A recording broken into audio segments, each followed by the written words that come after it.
બારડોલીના ધામરોડ લુંભા ગામે પાવર ગ્રીડની દાદાગીરી સામે આવી, જ્યાં પોલીસ બંદોબસ્તના જોરે ખેડૂતોના ઊભા પાક પર જેસીબી ફેરવી વિનાશ વેરવામાં આવ્યો। ખાવડા પાવર ટ્રાન્સમિશન દ્વારા નોટિસમાં ઉલ્લેખ વગર જ સર્વે નંબર 147માં ઘૂસી કેળના પાકનો સોંથ વાળી દેવાતા લોકશાહીના લીરે લીરા ઉડ્યા છે। ખેડૂતોને વિશ્વાસમાં લીધા વિના કે યોગ્ય વળતર ચૂકવ્યા વગર કરાયેલી આ જો હુકમી સામે કલેક્ટરને ફરિયાદ કરવામાં આવી છે।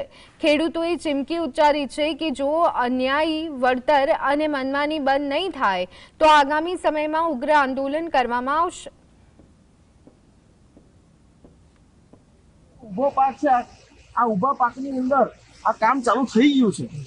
આજે નુકસાન પૂરેપૂરું ખેડૂત ભોગવે છે, મહેનત પરસેવો કરીને આજે બધું ઊભું કરે છે અને આજે આ બધું પાણી ફેરવાઈ ગયું છે। માંગણી શું છે? માંગણી એ છે કે આ ટાવર ઊભો કરવા માટે 4 પાયા ઊભા કરી દીધા, એને ખોદકામ કરી દીધું, એટલી જ જગ્યાનું વળતર અમને આપે, એ યોગ્ય